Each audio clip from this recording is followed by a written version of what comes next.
And so our claim to fame around community building, it's like, all right, what proof do you have? Is that we had our top customer buy from us 46 times, and we generated 7 figures from repeat buyers. We had over 3,300 people join our membership program, right? To be on subscription. And so the things that we did there was so interesting because when you're thinking about growth, again, I like threes. There are 3 ways you could grow a business. Like these are like old school kind of foundational principles from back in the day.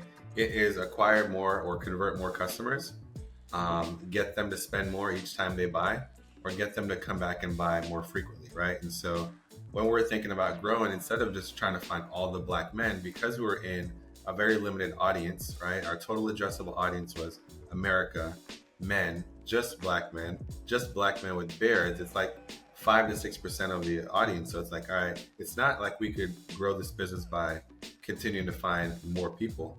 A better way is to, when we get them, figure out how we can get them to spend more with us each time. Figure out how we could add value and additional products so that when they do buy from us, they spend more. So it goes from getting 10,000 customers a month every single month, spending 25 bucks, to getting still maybe 10,000 customers, but you're getting them to spend 80 or $60,000 or $60 each time. So you can generate more money that way.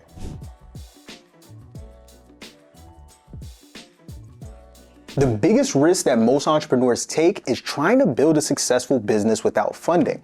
But that risk is a reality for 1 out of every 3 entrepreneurs because their personal credit isn't where it needs to be in order for them to access that capital. Now, the truth is you can close the gap between where your business is versus where you want it to be by leveraging business credit. But if your personal credit report is poor, 99% of banks and lenders are going to deny you from doing so. And I should know, because a couple of years ago, I leveraged my personal credit report to get funding from Chase to start my company. And now that very same company, Takeoff Financial, is serving entrepreneurs just like you that are looking to restore their credit to get access to 5 to 6 figures in funding. So if you want to go from risk to reward, click the link above or below this video to schedule your free consultation so that we can restore your credit and put you in position to access capital to build the business of your dreams. Ladies and gentlemen, this is the Marvin Francois Show, your number one source for all things business, finance, and investing. And today is a very special day because our guest today is the former owner and founder of Fresh Heritage and the current CEO and co-founder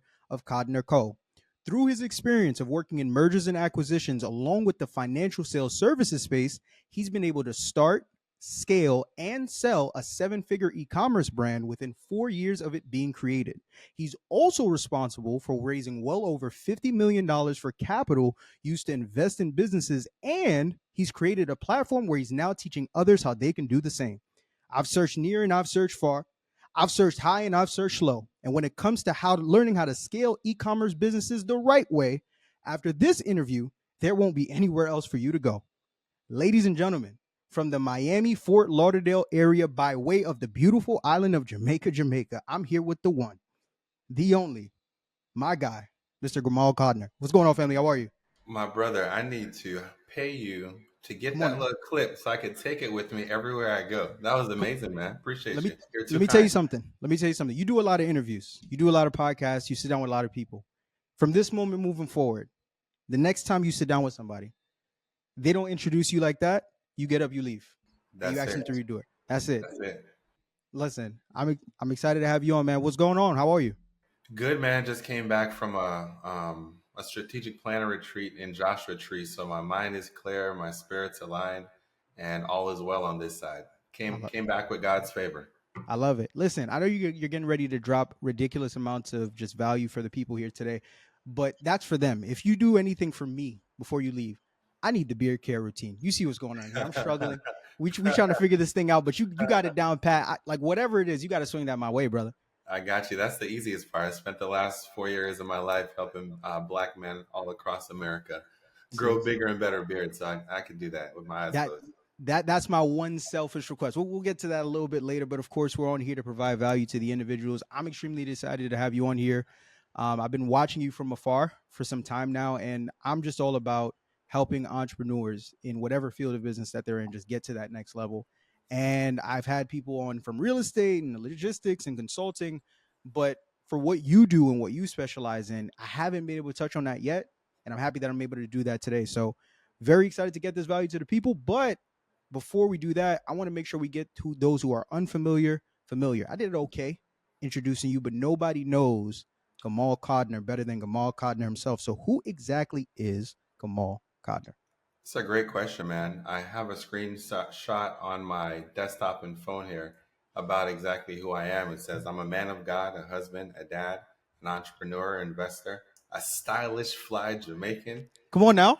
and a dope teacher who was sent here to inspire and to give people the tools they need to create wealth for their families from this generation and more to come. And so, I was born in Jamaica, very humble beginnings. My family, you guys are from the Caribbean too, right?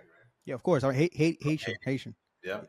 So you already understand it, and for every immigrant, whether it's from the Caribbean or Europe or wherever you're from, you understand it, right? Our families make tons of sacrifices to come to Right. America to put us forward, and we cannot disappoint.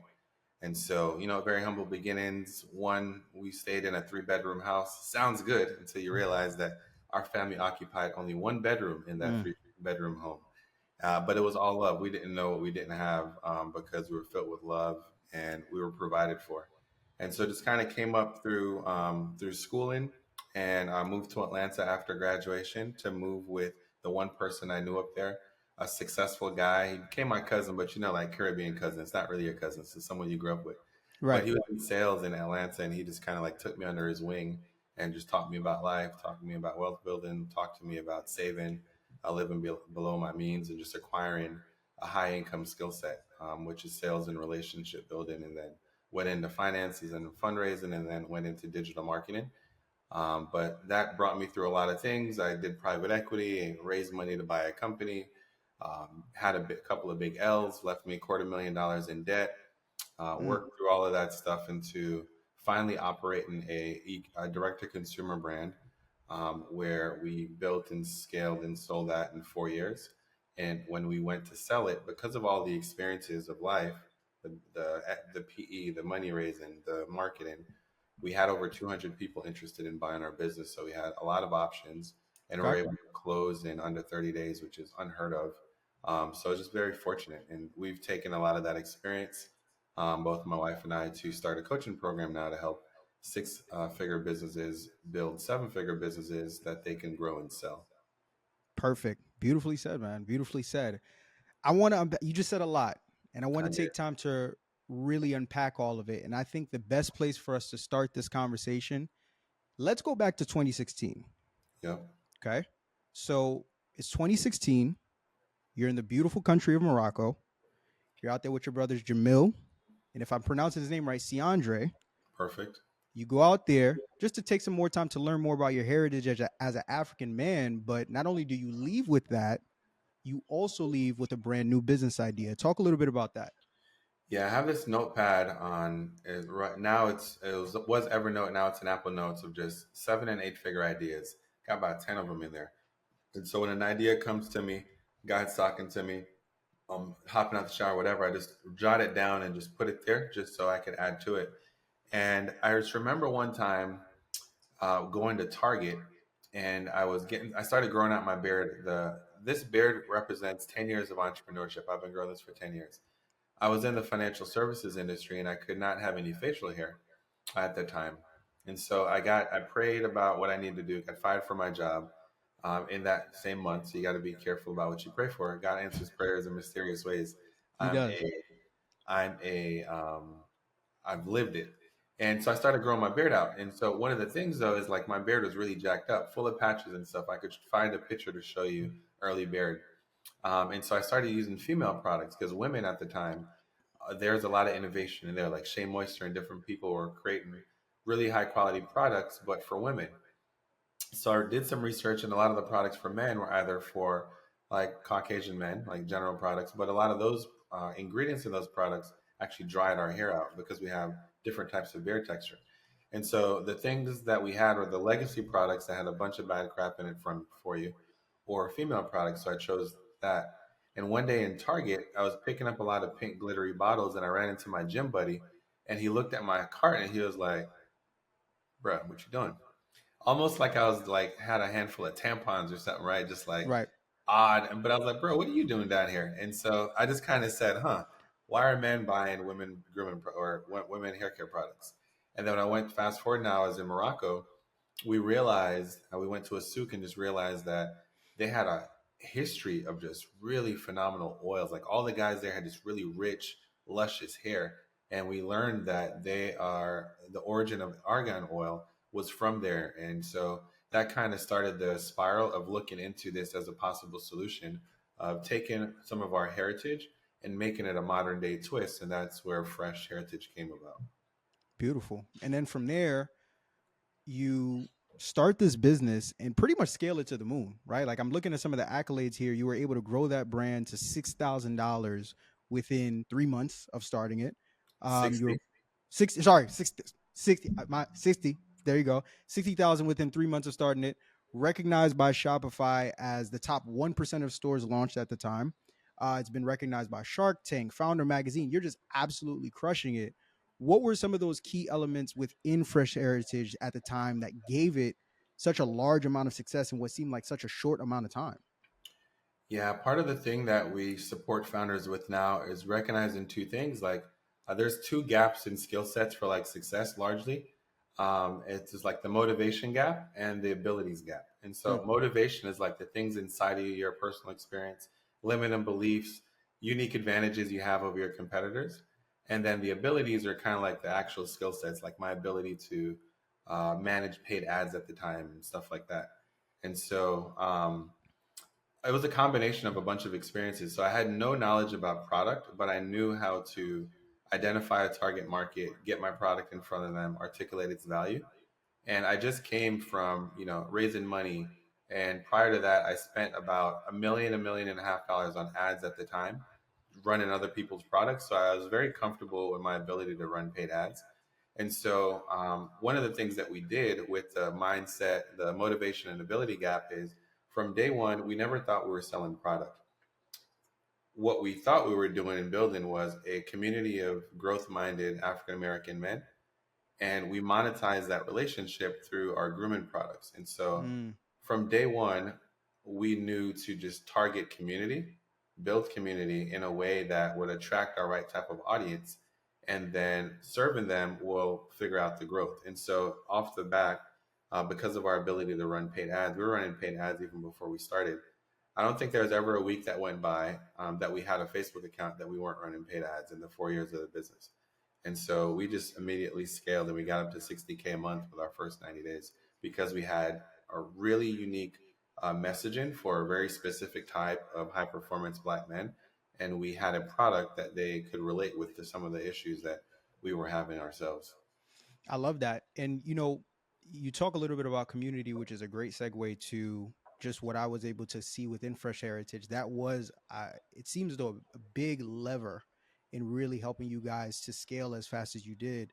I'm curious to know because there are a lot of individuals that have paid community offers. It's one thing to get them in, it's another thing to keep them in, right? 100%. What were some of those different variables that you guys were looking at, or just things that you put in place to maximize the amount of value that people were getting once they got on the other side of being a part of that community? It's a good question. And so when you think about community, there are really three ways to grow it. You could either build it, buy it, or borrow it, right? Build, Mm, buy, borrow. And so we had to think about community in those three ways, and there's pros and cons for each. So in the areas where we were borrowing community, which was an ideal one because it had a ton of leverage, we would figure out what other people already had our ideal customers and figure out ways that we can serve them that they weren't getting served in their existing community. And so we kind of got introduced to them by someone that they already had a long standing relationship with and gave them additional things that they needed to support additional growth. So we ideally targeted and partnered with people to borrow their community that already had long standing relationships. So it's kind of like the precedent was set. They were in these communities for a long time. So the referral partner, the partnership, we knew that we were getting the quality of people that were thinking long term versus transactional. mm, So that was on the borrow. In the build and buy through paid and social and organic, we wanted to figure out what things we can do to add value to our guys to make it less about transactional, right? And so like we think about this as introducing ourselves to a chick at the bar to try to get to know them, to marry, to court them, versus trying to take them home for the night. A lot of brands are transactional and they're trying to figure out the best pickup lines, the best little moves, the best outfits to wear to get them home for the night, not realizing that how you operate then could jeopardize your ability to get to know someone, build a long term relationship with them. So, off the top, we were not interested in one night stands. We were interested in building long term relationships with our customers. So, part of the things that we did was, of course, the obvious stuff was there about like hair care and how to grow your beard. But we realized that the guys that we're interested in were also trying to start a family. They Mm. were also trying to become an entrepreneur. They were also trying to network with other like minded men. And so we created meetups, both virtually and in person, to connect them in a foster environment. And so we try to be the facilitator of all the other things that were important into their life and just monetize our relationship with them through, oh, by the way, if you want to support us, here's how you support us. It's a product, it's great, but here's the bigger thing that we're building. I love that. And, it kind of goes back to one of my favorite quotes. I'm sure you know Alex Hormozy. He has a quote where he says, it's hard getting new customers. So make sure when you get them, you keep them. And I think that having a monthly subscription offer somewhere within your business, I mean, we have one within our company. We're getting ready to launch another one very soon. It's a cheat code. Like it literally is a cheat code, both on the customer side, but then also as a business owner side as well, because you're not having to scratch and claw and fiend and wonder where we're going to get our next dollar from. We're more focused on how can we add value to the 10 to 100 to 1,000 people that we already have in this thing that we're offering. So I think that that's great. Yeah. One additional thing on that I wanted to touch on, because one of the things we push now is community as the pillar, the foundation of whatever business you're building.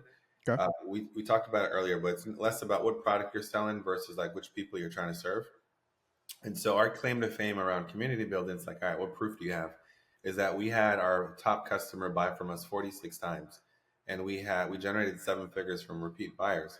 We Mm. had over 3,300 people join our membership program, right?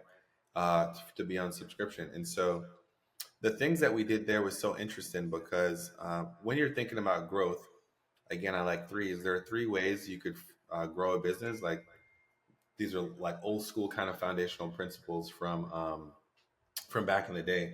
It is acquire more or convert more customers, Mm-hmm. get them to spend more each time they buy, or get them to come back and buy more frequently, right? And so when we're thinking about growing, instead of just trying to find all the black men, because we're in a very limited audience, right? Our total addressable audience was America, men, just black men with beards. It's like 5 to 6% of the audience. So it's like, all right, it's not like we could grow this business by continuing to find more people. A better way is to, when we get them, figure out how we could get them to spend more with us each time. Figure out how we could add value and additional products so that when they do buy from us, they spend more. So it goes from getting 10,000 customers a month every single month, spending $25 to getting still maybe 10,000 customers, but you're getting them to spend 80 or $60,000 or $60 each time. So you could generate more money that way. I love it. Oh my goodness. Now, this is my kind of talk. Whenever we talk about different ways to just scale and grow businesses, we're in my wheelhouse. I love it. Okay. So you're going through this process of building fresh heritage. Start the business in 2017. Now Yep. we get to 2021, ultimately when you guys exit, Yep. right? What was that experience like going through, essentially building this business? Because from what I understand, you already came into the business with the mission in mind of, no, we're going to sell this thing. And I think that for a lot of entrepreneurs, especially who are earlier on their journey, a lot of times we hear talk about generational wealth, and it's like, I'm going to build this thing to tens of millions and I'm gonna keep it here and I'm never gonna sell it and I'm gonna pass it down. What was that thought process behind, all right, cool, we've done such tremendous work in this business, now I'm gonna go ahead and sell it off and go ahead and exit? Yeah, when you think about wealth building, really, that notion of I'm gonna build it and pass it on to my kids doesn't make a lot of sense. Because the richest people in the world, definitely in North America, have all gone through that model. I call it ABS. Acquire assets in a business, build up the value of the asset, sell it. And so, like the Elon Musk, the Zuckerbergs, like whether they go public and sell through an IPO Mm-hmm. or they sell privately in private equity, that's it. And so, I don't believe that just because I'm black, I have to try to figure out a different way to follow and create wealth. The blueprint's there, right? It's Right. proof. So that was our my exposure to private equity and mergers and acquisitions allowed me to realize that. And then the other thing is if you build a business where you really think your mission is to serve and add value, not just in it for a money grab, I was limited as much as I was able to start stuff. I had no experience scaling a business internationally, right? If you Hmm. do that, you need it's like you starting a whole business in every each and every country that speaks a different language. Right. I had no knowledge on international so shipping and logistics. I had limited capital. There are people who have unlimited capital and can really bring the brand to the place that it needs to be. So I saw my job as starting it, proving the concept, getting it to a point where it's profitable and has enough buy-in for a seasoned operator to then continue our dream and expand the brand globally to reach more people. And so I think all entrepreneurs, if you really think you're building something generationally, that's the way to do it. You cash out, you invest that money into other things, and you let someone else with the experience take your dream to the world. I love it. I love it. Diving a little bit more into Fresh Heritage. Yep. Started the business in 2017, sold it in 2021, and we hear the accolades about, top 1% store in Shopify and all these other incredible things. I want to talk about 2019, the year that it seems like most people really don't know about or talk about, because from what I understand, within those 4 years, it was in 2019 that you guys actually almost lost the company. Yep. Could you talk a little bit about that? Yeah, great question. The thing about entrepreneurship, man, it's so emotionally challenging. Mm-hmm. Everyone talks about the goods, like we started doing on this podcast. What I love about it is that we get to really talk about the downside. It's really a roller coaster. And so the higher the highs, you got to be prepared to balance out those highs with lows. And so some advice that someone gave me during 2019 is um, the to compete long term, you really have to just understand how to keep in the middle. So when things are good, realize that they won't last forever and to prepare. When things are bad, also realize that they won't last forever and to prepare. Because what happened to me, and the lesson here is we're doing really well. We got off to a great start, and I assumed everything was always going to be like that. And Mm. I started making long-term investments with that in mind. What I mean by that, we're having record-breaking months, so I'm maxing out my credit cards or line of credit on inventory because, of course, it's going to keep growing, right? Mm-hmm. And so I set myself up to when I lost my ad account, I was stuck with a zeroed out our profit. We only had like 2 months worth of cash left. Mm. We're sitting on all this inventory, all because of one thing. And so the opposite happens too, though. We sometimes see that people make bad decisions and they give up what they really want for what they could achieve now. So like when people are going through a low, the opposite happens where they make short-term great decisions that kill their long-term business. Right. So we just had to reset ourselves and create a middle ground for our decisions. So we're still making long-term good decisions. So what happened there was I lost our ad account, only had 2 months of money left. And I realized I was building a Ponzi scheme. Like as much as we were generating money every month, it was feeding the beast. But if for those of you not familiar with ecom, unlike services, if you want to grow and double in 3 months, you have to predict or gamble on that growth and buy the inventory now. So, like all of the profit we made, we pretty much roll that right out to double in revenue, to double in inventory. Sorry. So we could have the inventory needed to grow. But when we lost our ad account, we were screwed. And so it was a tough season. We almost didn't make it out. And it forced us to really like reshuffle our business. And that's when we started really focusing on LTV of the customer versus acquiring new ones. Because I'm like, all right, if I no longer had ad account, how could I grow this business? It's from continuing to do business with the people who already know, like, and trust us. That's when we launched our membership program. That's how we started really focusing on community and doing the boring business stuff that builds good businesses.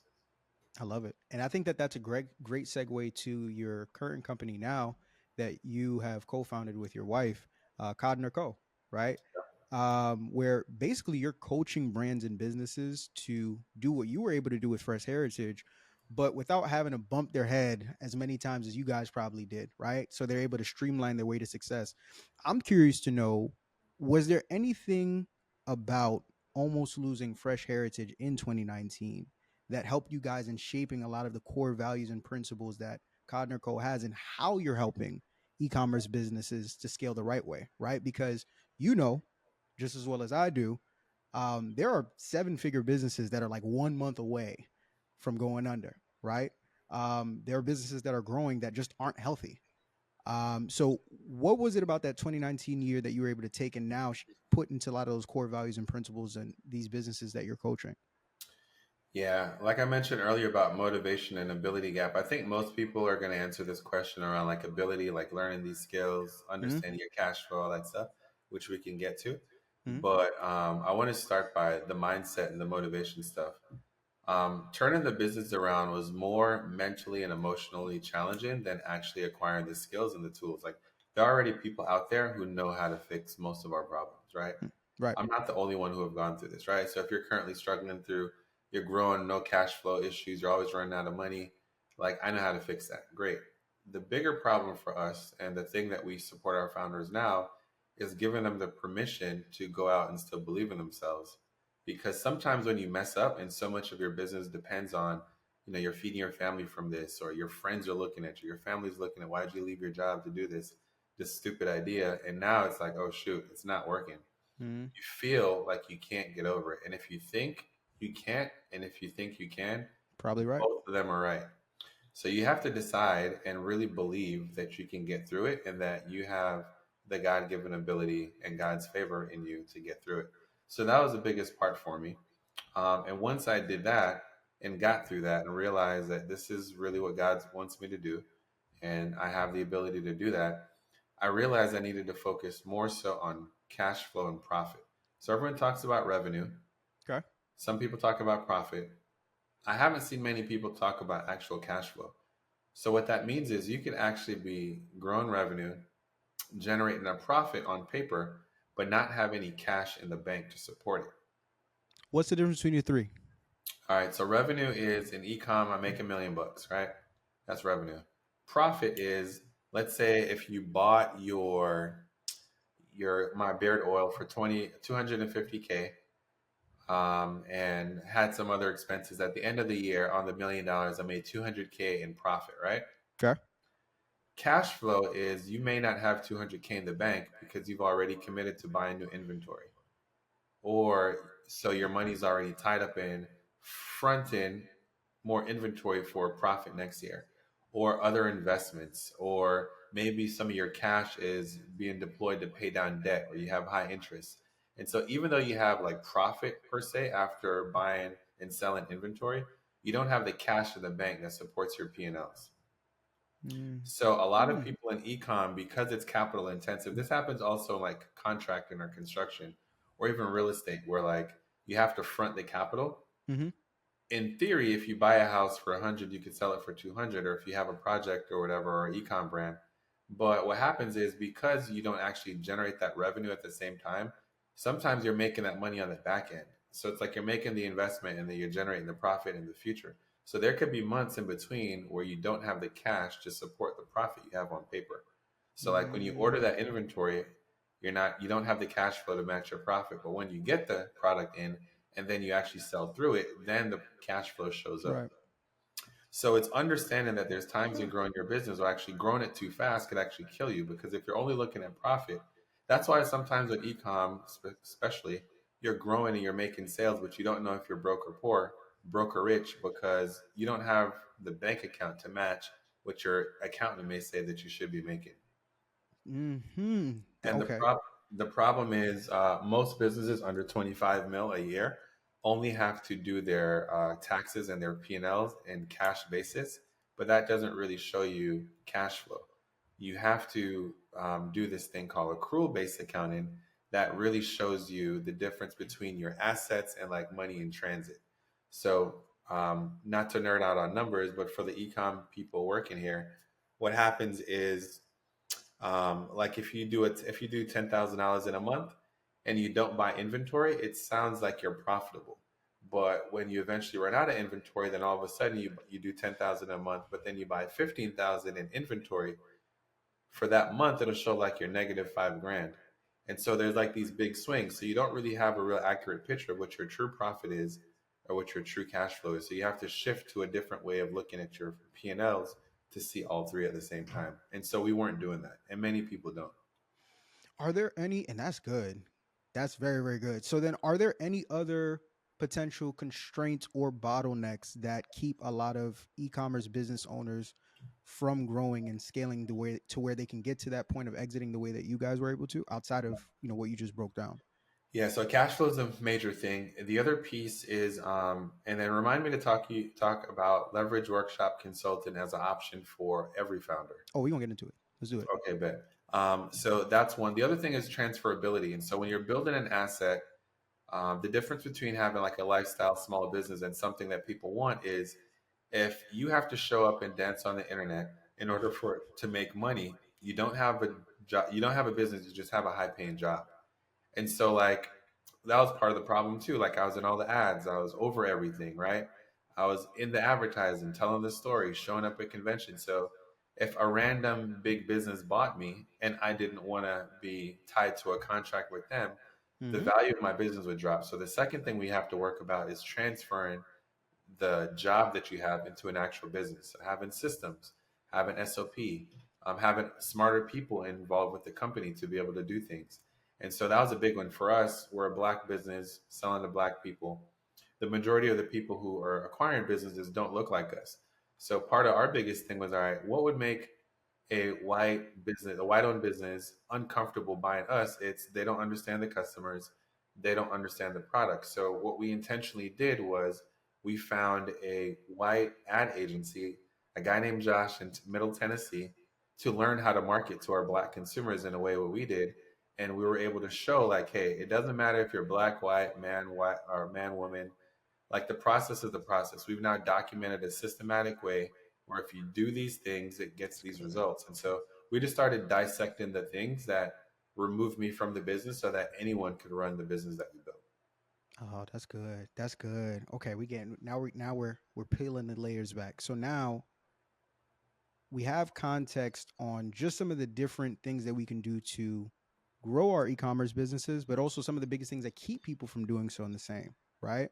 I want to start to dive now into your other field of expertise, which is, of course, the buying and selling of these businesses. You mentioned something earlier. I want to unpack it acronym, letter by letter within the acronym, the ABS method, right? What exactly, how exactly does ABS work in this process of us buying and selling businesses? Yeah, the good thing about buying or selling, it's the same process, but just in reverse. And so the reason I was able to do so well building my business to sell is because I spent time with my mentor figuring out how to buy and acquire assets. And so the ABS, acquire assets in a business or acquire equity in a business, build up the value of it and sell it. So let's break down the three. Acquire equity in a business. The beautiful thing about today is it's really easy to get equity in a business. You could start from scratch, which we're great at doing through understanding like you got into the credit business, right? Right. I got into e-commerce. There's a lot of e-learning courses and different ways, seminars and things to learn about things to start from scratch. Another way to do that is just to acquire an existing thing. So that's kind of the time I spent before an M&A. And if I were doing it now, now that I've gone through it, I would just acquire an existing thing because they have already have proof of concept. They already have customers, and most times people aren't fully utilizing the community and the assets they built. So you could acquire equity in a business by starting it or just buying an existing business. The build up the value of it is interesting because not all revenue is created equally. And so there's a lot of things that people do without the experience to just generate revenue and sales. Like I gave that analogy about trying to pick up a chick at the bar to just take her home versus Right. building long term. Same thing with revenue. There's certain things you could do, like run flash sales or do one off products to generate buzz and revenue, but builds no enterprise value for a potential buyer.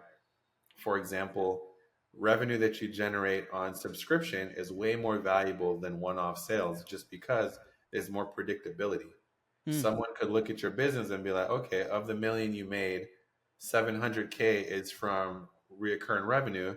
The average customer stays on there for 6 months. Mm. So I know if I give you this $1 million, 700,000 of it is pretty set for the next 6 months. I could live with that.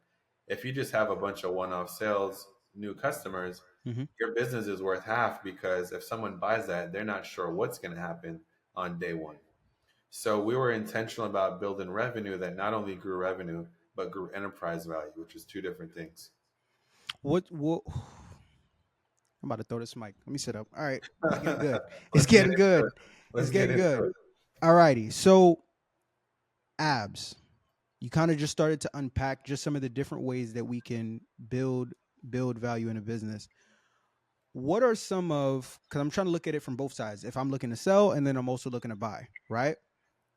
What are, if I'm starting from ground zero, what are some of the, I guess for lack of a better term, sexiest business models that most people who are looking to buy businesses um, favor or lean more towards versus the others? Good point. And so I think businesses that could be done from anywhere. So internet businesses, digital businesses, e-com have a mass appeal because like buying and selling is the same breath. So when you're building your business too, if you're building like a big facility in a certain location, then your buyers you're limited with only buyers who are comfortable or already knowledgeable about moving into that location. Versus if you have a business that anyone can operate anywhere, which our buyers were based in Europe, right? And so if they had to operate it here in Florida, probably wouldn't have been interesting to them. So that's one. The other thing is business that has when people are buying businesses, it's easier to answer this way. When people are buying in businesses, there are things that they look for and don't look for. And so you should build a business to be attractive to that. So, for example, they look at risk and assess risk in many different ways. So it's like operational risk, right? There's all of their revenue coming from one product. What happens if we could no longer sell that product? The factory burns up or whatever, then we're out of business, right? Right. So having plan Bs is crucial. Uh, how easily can someone come in and duplicate or copy what you have? Do you have a moat around your business? Do you have IP? Do you have trademarks? Is your thing actually unique?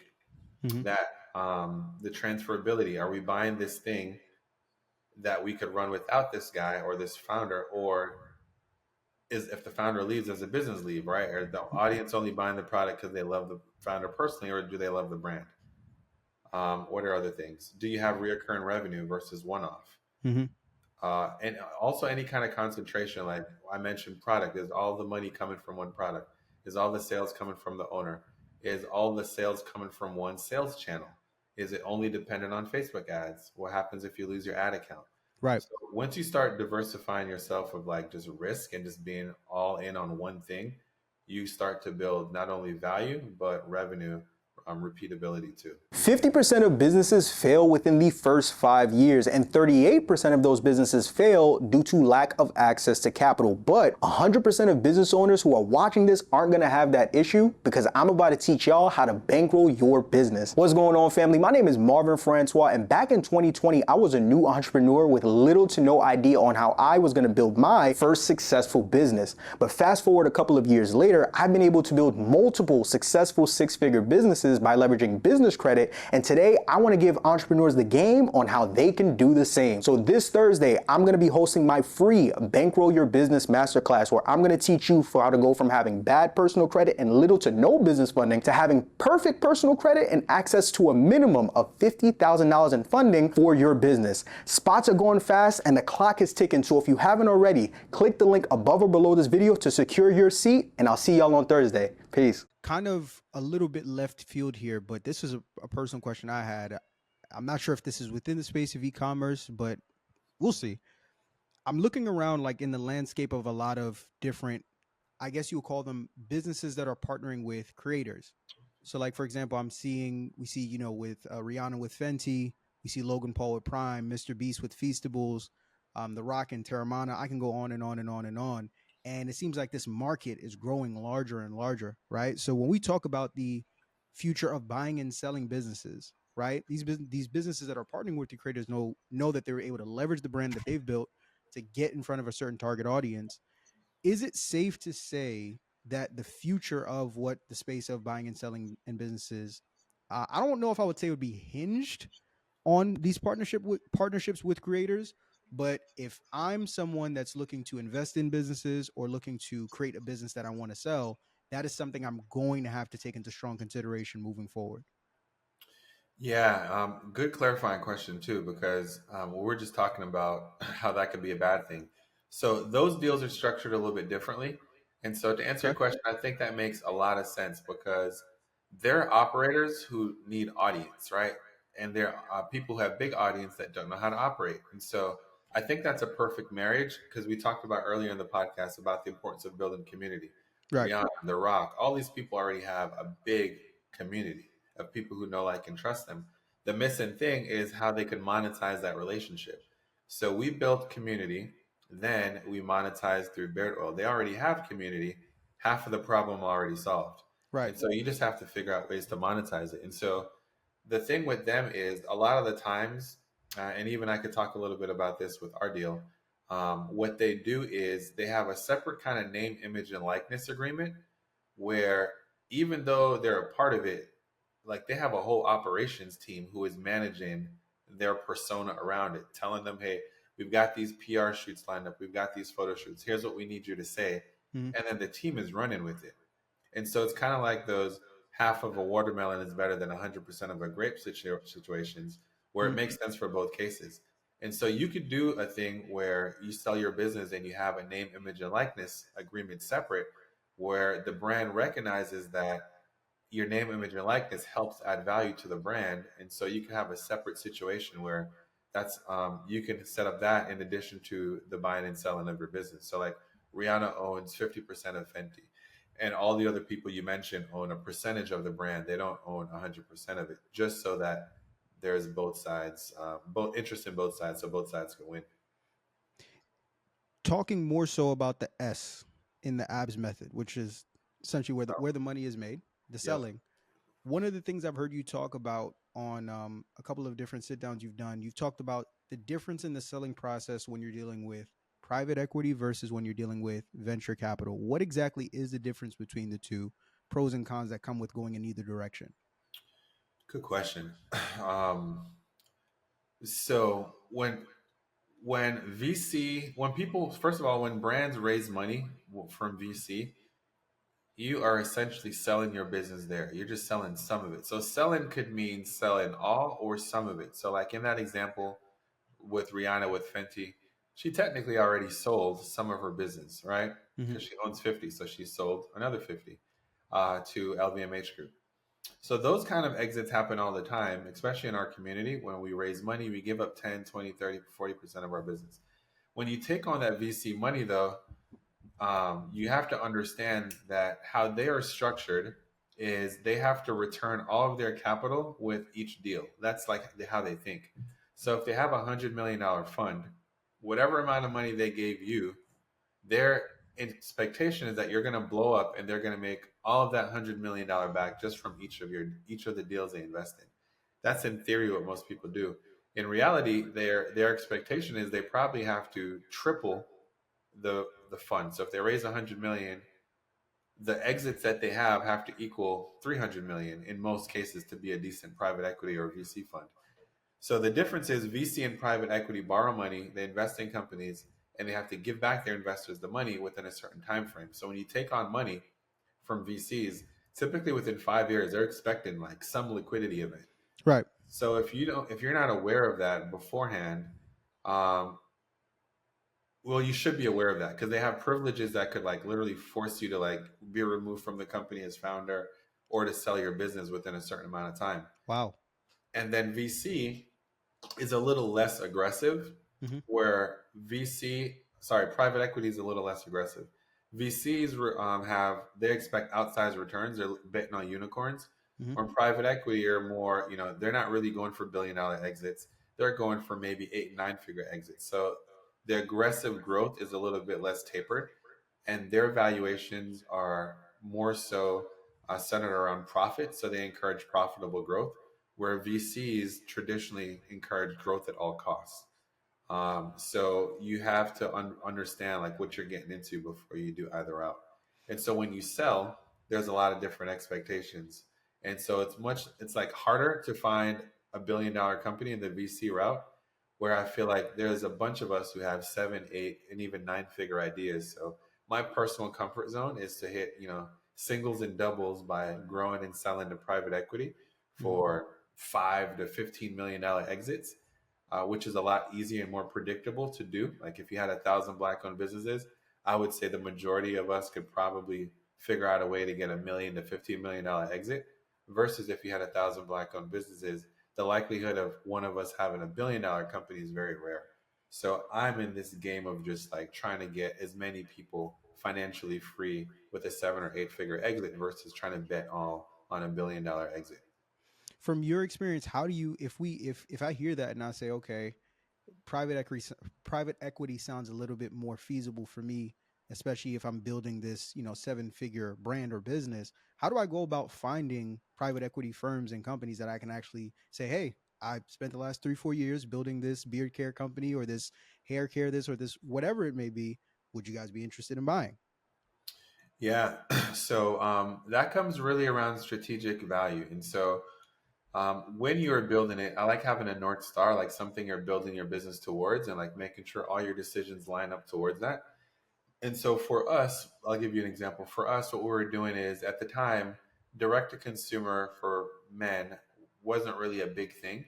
Mm-hmm. The Procter and Gambles of the like all thought that men liked going in store to shop, and we had to sell their products for about $11 or less. So our products were premium price and focused on direct to consumer. We had no retail. So we knew and created an ideal buyer profile. It's almost like a You're good. okay, it's almost like a Facebook targeting where it's not like you're specifically talking to one person, but you have like an idea of one person. So it's like we knew our buyer would be heavily into retail, already in the men's grooming space, but the brands that they had much lower margins and they didn't control the relationship with the customer. Mm-hmm. And so we were building something that profile of person would see the value of it, right? Mm-hmm. And so when we went to sell, we went through a broker because they have a network of potential buyers, but we created a buyer persona. We're like, hey broker, I know you've got 10,000 people in your network, but we know the people who are going to find this the most valuable look like this. And we're fortunate, like the people who bought us like fit that profile. You ever heard that analogy of like the grandfather gifting the grandson like an old beat up car, and he went to go sell it, and they're like, "Man, it's a piece of crap. I'll give you like $1,000." And he was like, "No, no, no, go to this other car dealership." And they're like, "Oh, this is a little beater, maybe 2,500." And he was like, "All right, go to that antique shop." They're like, "Oh my gosh, where'd you find this? I'll give you 100 grand." It's Mm-hmm. kind of like that. It's like strategically building your business so that when you put these things that you've built in front of this person who's been looking for it, Mm-hmm. they'll see the value in it. I love that. I love that. Now, one of the things you mentioned earlier, I wanted to make sure we came back to a full circle. You said something about leveraging workshop consulting for business owners. Talk a bit about that. Yeah, it's something I've been doing since building the business, and I recently started sharing that with other professionals as a way to grow income. And so, if you're building a business that is requires a lot of capital, like ecom, if you want to grow, you gotta like gamble and buy inventory now. And as you grow, you're always reinvesting the profits in inventory. Or if you trade your time for money, like if you are an esthetician or a doctor or someone who, if you're not there, you don't make money. Mm-hmm. One of the things you could do is monetize your experience through this model. And so, as I was building the business, when you're thinking about as you're in a capital raising, as you're thinking about ways to get access to capital for your business, most people want to get capital that they can do everything with. But it's like, can you really raise money from a VC fund and be like, hey man, I want to give myself 100 grand raise? They probably would be like, that's probably not a good use of our capital. So what I did, because I knew that we're building it to sell, but I also needed to survive and live comfortably, provide for my family, Mm-hmm. is I decided to reinvest the profits of our business in the growing instead of paying myself. And I used this leverage workshop consultant model as a way to fundraise my salary. And I've been able to generate 6 figures in income profit from this since day like year one from Fresh Heritage, doing this so that I didn't have to choose between building the value of this thing or providing for my family. It was a way that I could do both while working less than 20 hours a week. Because, like, I thought about a lot of other options. I did courses, I did agency, and that sucked because agency like really took way more time than I needed to. And ultimately, like it wasn't great money for the amount of effort. Like I helped make someone 100 grand, and I got so mad because I only got 2,500 bucks that month, and I realized that I was neglecting my own brand, who Mm-hmm. had this big potential. Right? I tried courses, but what happens with courses is you do all this work to create a course and you launch it, only to realize the things that people actually need are the things you took for granted. Well, because you do it every day, you didn't even think that you needed to include this stuff. And so your course doesn't really get good until version 3 or 4. And it takes so long to get it out, editing videos, promoting it. So these workshop models were so cool because I literally could just show up in one day, talk about what I'm already doing in my business, and just give value to people on a thing. So, like, how it works is for me, it was ads. I was scaling my business, talking about ads, and a lot of people were trying to figure out ads for their business. And so pay 100 bucks, whatever the price is, spend 3 hours with me. I talk about what I'm already doing in my business, give you my SOPs, my blueprints, and then they're off. And there are some people who are going to want to work with you more, that you can charge an additional fee on the back end. And so that's what I did. And so that was the thing I did one day out the month to generate 10, 20K a month to Come take on care of my now. salary in a day, while working, 5, 6, 10 hours at most in the month on this thing. So that's a model I'm going to start rolling out to share with other thought leaders and experts, who are looking for additional ways to add profit to their lifestyle. It sounds very similar to like webinars. So I'm kind of curious to know. You say you do it once a month. Why not once a week? Because I know most people who do take a similar approach with like webinars, where they do it weekly, are able to make ridiculous amounts of money in doing so. Is there any reason behind that? You could. So, like the people who do webinars, typically they're like, that's their main thing. Mm-hmm. And this, like, that's their business. They're in info. What this is more centered around are for people who are already living and building a big business, or a business of like significance, like e-com or a service business or a doctor's office, and they don't have the capacity to start another full-time thing, but they want to monetize their relationship in the most leverageable way. That's why that leverage workshop consultant is there. And so while you probably could speed it up to weekly, I recommend starting it quarterly and then doing it at least on a monthly cadence. And if possible, you could actually do it weekly. Gotcha. Gotcha. Do you mind if I switch gears to a little bit more on the personal side? Shoot. Okay. I want to take some time because you've provided a tremendous amount of value around just ecom, scale, the abs method, and beyond. I want to talk about someone because I've watched a fair amount of your interviews and just the content you put out, who I don't really hear get mentioned all that much whenever people are sitting down with you, obviously because they're trying to get all the information that you've had and amassed over these years. I want to talk about Mrs. Natasha Codner, excuse me, I'm pronouncing her name right. Natarsia Codner, the Natar boss. Natarsia Codner, the boss. So when we talk about Fresh Heritage, going back to that year in 2019 when you guys almost lost the business, through me kind of just doing some digging, I found out a big reason why you guys were able to turn Fresh Heritage around, from what I understand, was because that was when your wife actually left her job, six-figure job, to come be a COO in the company. I'm Facts. curious to know what that conversation is like. You know, you're sitting down at the dinner table. It's like, hey, babe, listen, I know you're crushing it at your job right now, making all this money. I'm sinking over here. I just wanted to know if you could leave what you're doing, come over and help us figure this thing out. What was that conversation like in that overall experience? Man, you know what the Bible says about he who finds a good wife, right? And so that is so true. Like, I actually want to shout her out even before then. So I alluded to the fact that when I started getting into business, my worst business mistake was left me $250,000 in debt. Mm-hmm. This was when we first started dating, and after this experience, I knew we were going to get married because I was so depressed and sad, and I spent like a week just hanging with her, and she was like, "All right, look, dude, you got like another week to be sad, but after that, bro, you got to figure this shit out. You got Right. to figure this stuff out." And I was like, "Man, I've never been in debt so much. It's like drowning every time I wake up." And she was like, "Dude, you just raised $15 million in like 2 months. Certainly, you can figure out how to figure out a quarter mil." I was like, "Yo, that's so true." Like when you put Mm-hmm. it like that. And so I ended up getting out of it. And so fast forward to now, She's a big believer in what we're doing, big believer in me, my biggest cheerleader. And she compliments me in a way where I'm really good at vision and like telling the story and getting buy-in, but I suck at execution. She's like, Man. I guess, a traditional integrator. But more importantly, she's really good at like tapping into people's minds and getting the best out of them. She's amazing at that. And so at that time, I had a good idea, but we were stuck. And so a little bit before that, right around the time when the business was failing, she was really the only thing keeping the lights on, to be honest. And it was a prayer and fast about the decision kind of moment where it was like, all right, I know you're keeping the lights on. I'm gonna need you to leave that secure thing to Mm-hmm. come jump in this sinking ship because I know you're what the business needs. And so she's down, man.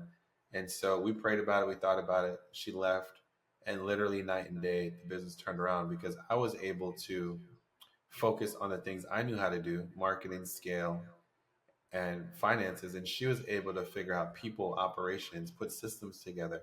She's a big part of the transferability piece that I talked about because one, I had to make sure that she could come in and run the business without me. And then she did such a good job at that she put systems in place that anybody could come in the business and run without me. And then she helped build up a team. She was over all the people, things that I'm not good at. And so she really helped in a bunch of different ways, not only get the business ready to sell, but put me in a better place to operate in my zone of genius Mm-hmm. and really get me comfortable growing into a leader. Whereas, I'm now comfortable hiring smarter people than me, partner with people who are better than me at certain things, and fully trusting in them to help grow the vision to the next level. Listen, if you're an entrepreneur struggling to get funding because of your bad credit, then this video is for you. You see, I understand that when banks deny businesses for funding, they're not just denying businesses the capital they need, but they're also denying business owners the resources that they need to build the business of their dreams. And as a business owner, I've seen this happen over and over and over and over again, but I want you to know that there's a solution. Because here at Takeoff Financial, we've helped countless entrepreneurs just like you go from having poor personal credit and not being able to access funding to having perfect personal credit that they were able to leverage to access 5 to 6 figures in funding, and we want you to be the next one. So click the link above or below this video to secure your free consultation, and we'll see you on the other side of success, family. Oh my goodness, man, I love that. So now, I think a reason it was so important for me to bring that up just because in me being in the space, I know that a lot of people have their qualms about partnership, right, in business. But partnership in business is one thing. Becoming a partner with your significant other is an entirely different thing because it's so hard to be able to take the husband hat off and put the entrepreneur hat on and vice versa. What does that balance on a day-to-day look like, right? Because I'm sure you guys, like with any partnership, there are times where you probably butt heads on the business side, you probably butt heads on the husband and wife side. What is that middle ground that you've been able to find to where you're still navigating this journey successfully and growing this 7 going on 8-figure brand that you're building? Yeah, that's a great question. A lot of the people who we support now are attracted to that, and so we work with a lot. I would say like 60% of our customers are women-owned businesses or like family-owned businesses, and they like that dynamic because they're trying to figure that out, and they see that we've done it and it's figured something out, and they want the perspective of it. Our best review ever, by far, is we had our in-person meetup, and the wife was a part of the business that we were coaching, and we helped turn her business around. And the husband flew in kind of unannounced, and we're like, kind of, hey, what are you doing here? And he was like, look, man, I just had to come here in person and say thank you. This program, you saved our marriage. We were bumping heads so much. We had so much stress about this business, and we couldn't figure it out. And you guys really helped us see a light at the end of the tunnel. And it's almost like it was therapy for business. Wow. And so that's actually what my wife does. And she does performance coaching for the founders to help with like all the mental stuff, all the unblocks, dealing with this personally, the financial stress on the family's vision and how this all rolls in. And so what we have told them is it's easier to try to silo it with like business and personal, but the reality is if you're having arguments in personal, it's going to transfer over Right. into business when you show up. And the other thing is like I was like a workaholic, and she just came from corporate where like at 5 o'clock you clock out. So we found it easier to just have blackout times instead of her trying to say like, "Why are you working at 6 o'clock on a Friday or Saturday?" We just established blackout dates where you could do whatever you want except for these times. These times are dedicated to the family. And so managing the schedule that way set it was easier to set clear expectations about what we should be doing and what we shouldn't. And then the other thing is we have leaders with certain things. And so like in all things kind of marketing and sales, kind of I would say I have more voice because I have more experience. But all things operationally and like founder, like mindset and stuff, like we have our own rules where we are kind of the leaders of these subjects. Mm-hmm. And so I kind of bow down to her in those areas and like I take the lead in certain areas. So having set boundaries about who's in charge of what roles and when we can't and can work really helped us create some sort of balance with managing the family business. Man, that is you speaking to the core. I mean, I'm not a married man, but my business partner is, and like literally verbatim, a lot of what you're talking about are very similar to a lot of conversations we have of how he has been able to find that balance between him and his wife, and to see what you've been able to do with her, not just understanding what you're doing in business, but being in that business with you and actively working towards the same mission that you're trying to build with Codner Co. I think that's incredible. And I know we have to start closing, but I also want to take time to talk about another young lady that is in your life that I think also is shaping a lot of the different things you're doing in your entrepreneurial journey. Uh, Miss Nori Codner, Yeah, little boss the little boss. So we got Big Boss, and then of course we have the little one as well. or liquor How? boss, as we said in Jamaica. There you go. So if I understand correctly, she came into the world 2020. Yep. From 2020 up until now, we're essentially getting ready to make 4 years of age this year. Once again, we earlier on we talked a lot about how people in the space we love to talk about generational wealth and all these other different things. How has her and you becoming a father and now her coming into your life also shaped and changed just your mission and a lot of the different values that you've been building on in building this new company? Yeah, that's really good. I would say that liquor boss coming into our life is interesting because you like a lot of people say things, but you really could find out what they value by how they spend their time and their money, more so probably even their time. Right. So a lot of these cats are like, yo, doing it for my kids, doing it for my kids, never see their kids, right? Never around, never present. When they're around, they're still not present. They're on their phone. Right. So like it really challenged me to challenge my integrity to be like, yo, am I really the man that I say I am? Not only to people, who cares about that, but to myself. Mm-hmm. I've said I've been doing this all along for my kid. Now I have one. How am I going to show up for her? What's she going to think of me? And so it's been pretty interesting. Like, so right around the time we still had the business when she was born, but when she was born, I realized it was definitely time to sell, so I could be more present. And it was the best thing because we sold before she could walk, and so I was actually there, like supporting her and taking her first steps. I was actually able to see her take her first steps, and it was just like all these things that money can't buy to just be able to be there. And so like how we spend our money, like we sold, I could have bought like a Porsche or something crazy.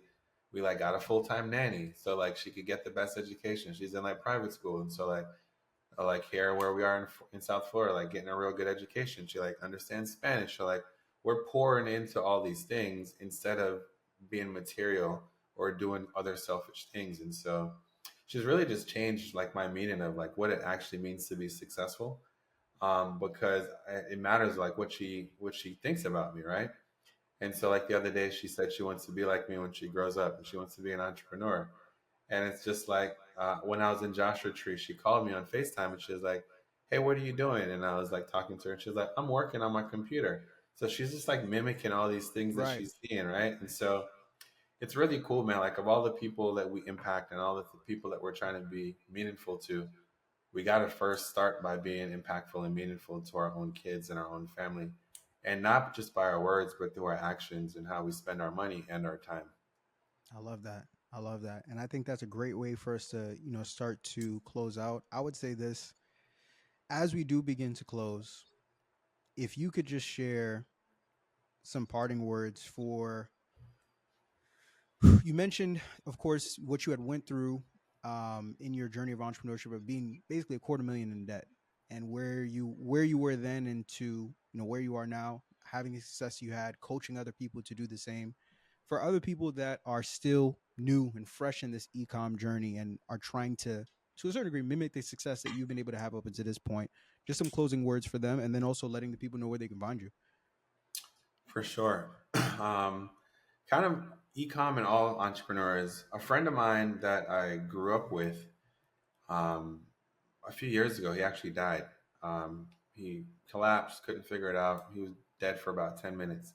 And doctors gave up on him. His grandmother happened to be there, just kept praying over him, asking the doctors to keep going. And he miraculously came back, was in a coma. They just for sure thought he was Wow. going to be a vegetable. He was just at my house for Easter, just like chilling. It's Wow. like nothing wrong. And so, like in that moment, I learned a bunch of valuable lessons. And so, one of the first ones for entrepreneurs is um, sometimes what's happening in our life and the things that we're building are not only for us, but it's for other people around us Mm-hmm. who may be your clients or may just be people who are looking from a distance. And so, we really have to think intentionally about why we're doing what we're doing and recognizing that we're not only doing it for, like I mentioned, Nori, my kid, or your wife, but there are other people who are going to be impacted on your journey.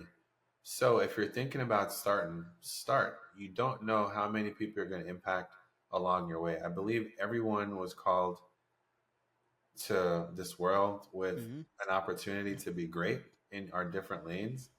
And you are not only doing yourself a disservice, but other people who are waiting on you to launch and do something meaningful for the world so that they can be positively impacted.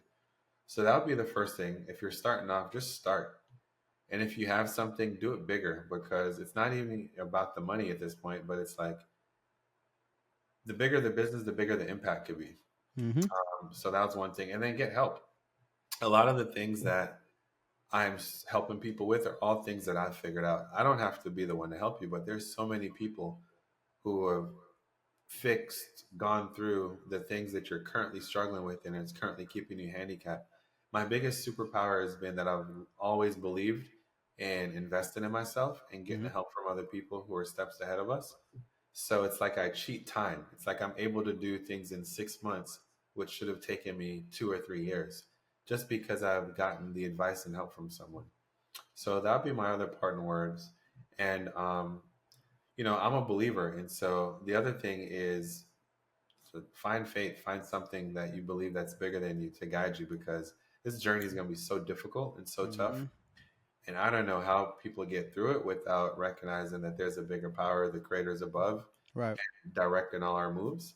And so the minute I'm still working on it, but the minute I started shifting from trying to be the owner of my life, like having to figure everything out, to being the general manager of my life, but Mm. recognizing that there's someone above me that already has the plan that I just need to follow, but I still need to show up and be diligent with my life every day. And I still need to show up and work. But that little shift had just created so much clarity and so much ease for me to be able to sleep well at night and to figure things out whenever I've been in trouble. So it wasn't short and sweet, but those are the things that were on my heart to share with someone who's thinking about getting started in business today. Man, I appreciate it. And that even spoke to me as well. I definitely do resonate with a lot of what you just said. For those who want to be able to follow you further and beyond, where can the people find you? Yeah, Codner.co is our website, and Instagram, Gamal Codner, YouTube, Codner and Co. Is where I'm typically at. So Codner and Co. website and YouTube. I just committed to putting more episodes out on there, and then Instagram and LinkedIn is Gamal Codner.